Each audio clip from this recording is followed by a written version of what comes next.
All right, so we are going to talk to you today about New Zealand whaling. I'm Sophie, and also presenting today is Naya and Kate. So to start off, we're just going to talk a little bit about whales in New Zealand. So within New Zealand, New Zealand's actually one of the fourth largest marine territories in the world, and it holds around 38 cetaceans and 22 whales. So of toothed whales, that includes pilot whales and sperm whales, and for baleen whales, that includes the southern right whales, humpback whales, and blue whales, along with orcas, which aren't whales but are cetaceans. And additionally, New Zealand has the highest rate of whale stranding in the world. These are largely pilot whales, but if you just do a quick Google search, you'll see it's pretty crazy. So we're going to be talking about Maori whaling today. So I thought I'd give a brief intro to who Maori people are and their significance to New Zealand. So Maori make up about 16% of New Zealand's population. And just in comparison to that, Indigenous people in Canada make up about 5%. So a treaty was established, the Treaty of Waitangi in 1840 between British colonizers and Maori people. And it gave Maori people autonomy over their land, their affairs, their own natural resources, and it allowed the British to establish a government in New Zealand, but not to exercise their authority over Maori people. And I wanted to add that while colonialism always entails some level of conflict and often assimilation, this treaty has been more or less respected, and Maori culture is a really important part of New Zealand culture. Okay. So Maori whaling includes mostly beached whaling, including forced beaching by driving the whales towards the shore. And Maori were very aware of where whales tended to strand themselves, and those sites, they developed customs and traditions around those sites. They harvested the meat, bones, ivory, milk, and blubber of whales that they found. The meat was either eaten fresh or dried for long-term storage. And interestingly, the milk was taken if the beached whale was a nursing mother. And there's a lot of significance around milk. It's kind of seen as a healing or transforming drink in some Maori mythology. And then blubber was used for oil, which is common. The jawbones of sperm whales were used for weapons and other objects like combs and walking sticks or ornaments and jewelry. And whales were really an important harvest because they provided the largest amount of protein that was ever seen in that location, more than any other mammal that could have been hunted in the area, because New Zealand doesn't have any native land mammals, sorry. And that kind of whaling really had a very minimal impact on whale populations because it was mostly whales that had beached themselves. Whales have a really interesting history in battles in Maori communities. There's one account in particular where the Ngati Kuri tribe of Muriwenwa built a whale similar to a Trojan horse. They made it out of dog skins and hid 100 warriors inside. And then they placed the whale outside of an enemy village. And when the enemies went to the beach to harvest the whale, they were attacked. And that's not the only time whales were used this way. Another tribe, their leader got all of his warriors to dress in dark colors, and they went and lied down on the beach near an enemy village, who then thought a pod of smaller pilot whales had been stranded, and they went to investigate and were also attacked by the warriors. Whales have been and continue to be very significant in Maori culture and spirituality. Whales are descendants of the god of the oceans, Tangaroa, and they're associated with the word tapu, which has multiple meanings. It can mean a strong force or something that's sacred, or that has some kind of spiritual restriction and needs to be protected. Whales are also associated with aristocracy. The phrase te kahui paraoa is used for a group of chiefs and also a pod of sperm whales. And similarly, the phrase he panga pakake refers both to chiefs who have fallen in battle and to beached whales. And there's also a lot of significant locations associated with whales. I've just given 2 examples here, but there's many more. The first one, Te Waiu o Te Tohora, meaning the milk of the whale, is the name of a whitewater spring. And the hills surrounding the spring are supposed to represent a family of whales who were lost and wandering and found the spring and drank from it, and then are turned into the hills and immortalized in the hills. And the second one, Te Ara a Pakia. Te Ara means the path and Paikia means tame whale. And Paikia is a very important figure in Maori mythology. And that brings me to a movie, which is based on a book called Whale Rider. It's directed by Nikki Caro and it's from 2003. And it centers around a Maori myth about the great whale rider Kahutia Te Rangi. And the movie, the main character, her name is Pai, and she's the only descendant of the chief of this tribe. And she's next in line to be chief. And so she kind of upsets this patriarchal tradition of the tribe when she tries to claim her birthright as chief. And there's just some really amazing scenes with whales in them, and Pai develops a really close relationship with a beached whale. And it's a really beautiful movie. I highly recommend it. So we're gonna show a little clip from it right now.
So in that clip, Pai has just kind of developed this relationship with a whale that was beached near her community, and there are like efforts made to save the beached whales.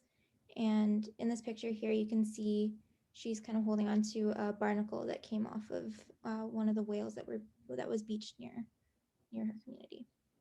Okay, just before Kate starts talking about European whaling, I want to talk about Maori participation in European whaling. So shore-based whaling was a really important site of cross-cultural interaction.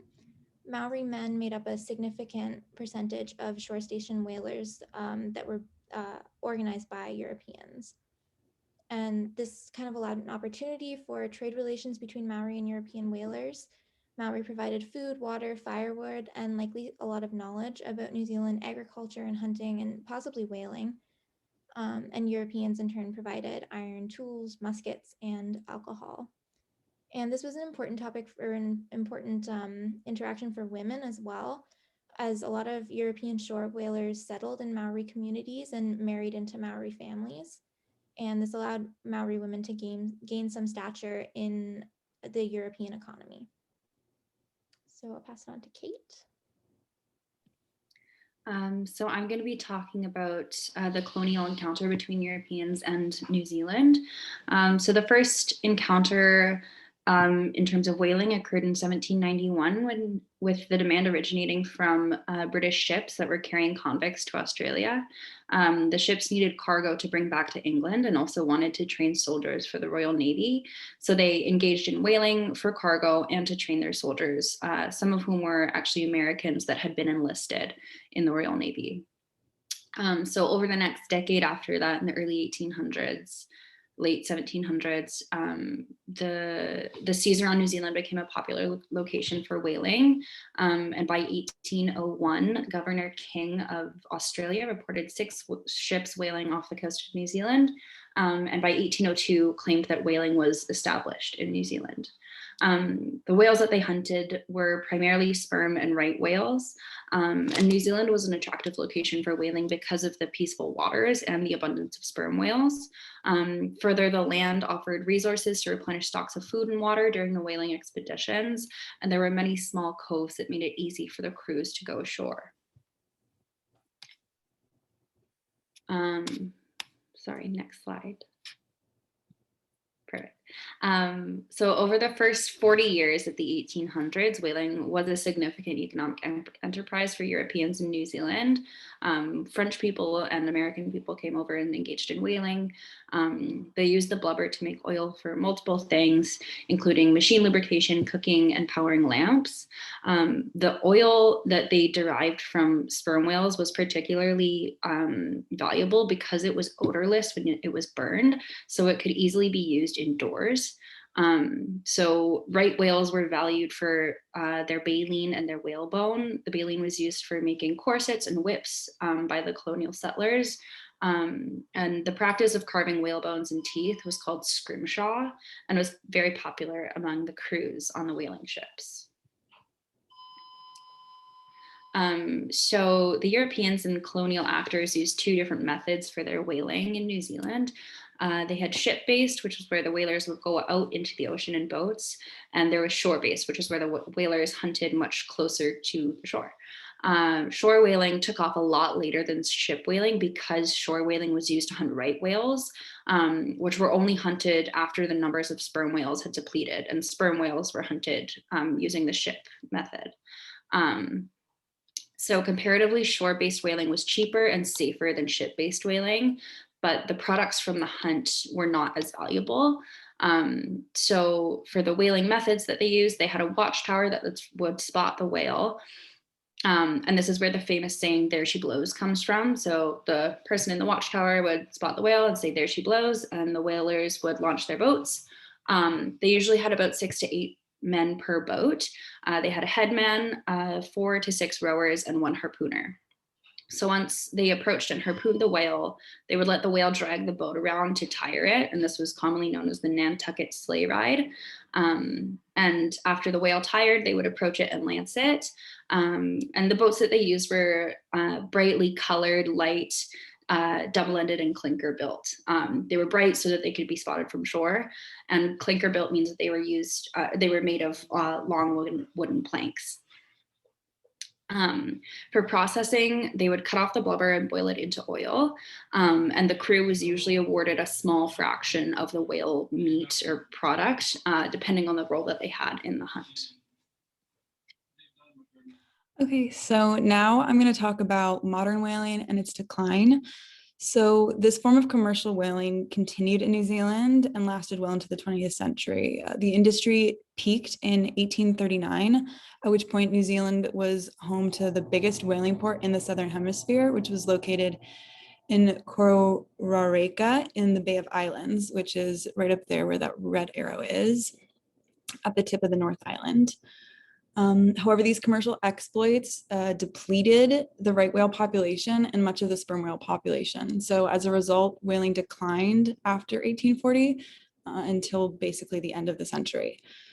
Then in 1893, new technologies were developed, which enabled humpback whales to be commercially hunted. So traditionally, humpback whales were not hunted because they're more aggressive and they sink, so they're a lot harder to catch. You couldn't row them in.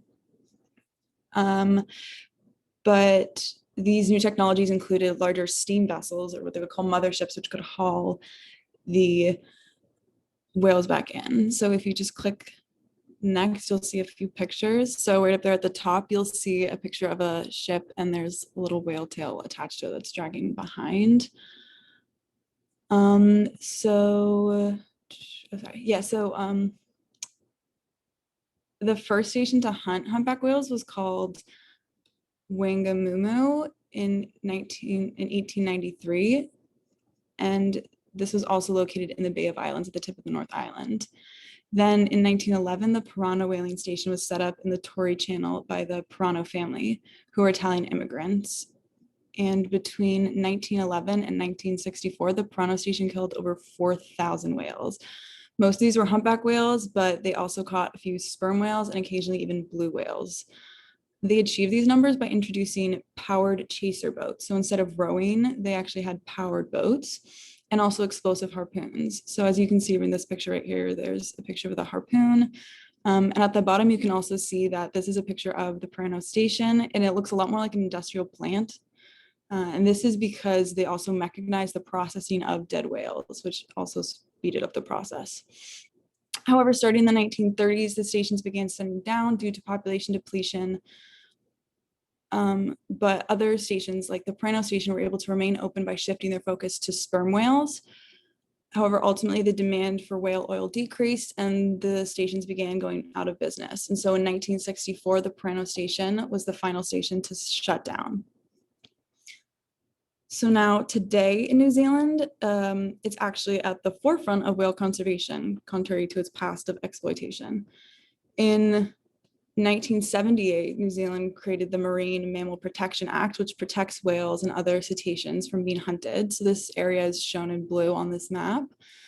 They also agreed to the International Whaling Commission's international moratorium on commercial whaling in 1982, and to the creation of the Southern Whaling Sanctuary in 1994, which is shown in the green area on the map.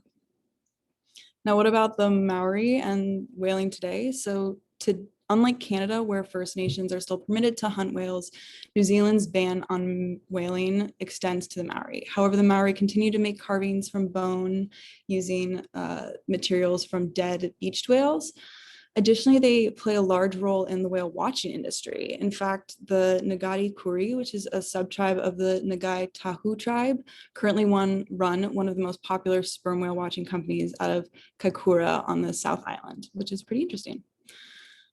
So that's pretty much where we stand today with New Zealand and whaling. So as you can see, whales have always been and continue to be a part of New Zealand that's really important, although it's changed over the course of time from exploitation to now a place of conservation.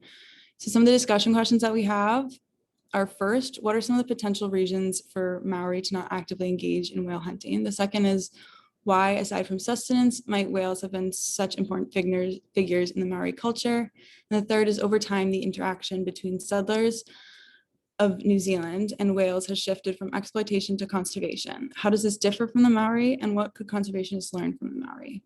So that's all I have. I hope you guys enjoyed. Do